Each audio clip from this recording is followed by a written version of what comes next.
Greetings YouTube. Today let's talk about the devil and the pathology of history. Throughout history, humanity has been faced with the problem of evil. The manifest presence of suffering in the lives of all is a fact which cannot be ignored nor denied. As the search for meaning in existence inevitably develops, explanatory systems emerge to cope with fundamental existential questions. Among the most pressing of these is the question of evil. Whence comes evil, and what is its purpose, if any? Is it a necessary precondition of the cosmos, or merely an undesirable byproduct of an imperfect creation? Is what we call evil a subjective perception in a morally neutral universe, or could it be an absolute principle existing independent of human judgment? Perhaps closest to home, how is evil to be dealt with by society and by the individual? One response to these conundrums is the postulation of the existence of a being or beings who create and/or personify evil.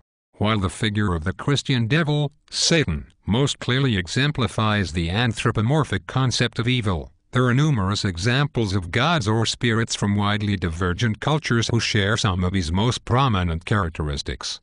This shows that the concept of the devil, far from being a phenomenon with origin specific to Christianity, can be found in various forms throughout history, regardless of time and place. The Judeo-Christian Muslim, Satan, is simply a crystallization of these forms into a single being who is considered the source of all iniquity. The subject of the devil may be approached in many different ways, among them historical, theological, and psychological. It is my intention to examine the topic as a manifestation of the psyche, both individual and collective. This approach seeks to provide a psychological interpretation of the social phenomenon of the devil in its most familiar forms. The study is based on historical information regarding the mythology of the devil. Theological speculations which contributed to or were derived from the mythology, and psychological investigations of the past century relevant to the illumination of the meaning of the phenomenon. However, all metaphysical considerations regarding the objective existence of Satan as traditionally defined must fall outside the scope of this particular investigation. Such knowledge is not currently in my possession, therefore I do not feel personally qualified to take a stand. Yet I must emphasize that the devil is a problem which must be dealt with, inasmuch as it has an impact on society.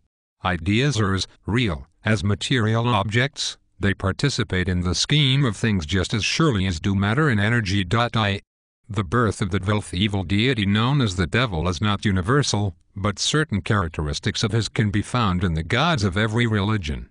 Some of these are iconographic similarities, others relate to the god's function within the mythos. To understand the emergence of the devil as the personification of evil, it is necessary to consider the divine personages in world religions who prefigured him. Most gods in so-called primitive religions are morally neutral manifestations of ultimate reality. In polytheistic systems, even the most powerful king gods are subordinate to the single, impersonal divine principle. There is often little or no differentiation among the gods along the lines of good and evil. Rather, each divinity is capable of either good or bad, as the mood takes him. This moral ambivalence explains the existence of good and evil without resorting to a heavenly schism, in which each individual god takes a character of good or evil. When these lines of demarcation were made, they were usually the result of political upheaval. As Margaret Murray explains, the idea of dividing the power beyond into two, one good and one evil, belongs to an advanced and sophisticated religion. In the more primitive cults, the deity is in himself the author of all, whether good or bad. The monotheism of early religions is very marked, each little settlement or group of settlements having its one deity, male or female, whose power was coterminous with that of its worshippers. Polytheism appears to have arisen with the amalgamation of tribes, each with its own deity.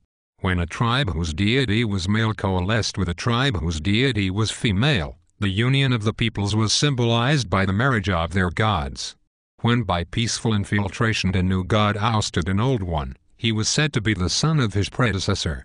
But when the invasion was warlike, the conquering deity was invested with all good attributes, while the god of the vanquished took a lower place and was regarded by the conquerors as the producer of evil, and was consequently often more feared than their own legitimate deity. In ancient Egypt, the fall from the position of a high god to that of a devil, is well exemplified in the god Setek, Seth or Set, who in early times was as much a giver of all good as Osiris, but later was so execrated that, except in the city of his special cult, his name and image were rigorously destroyed.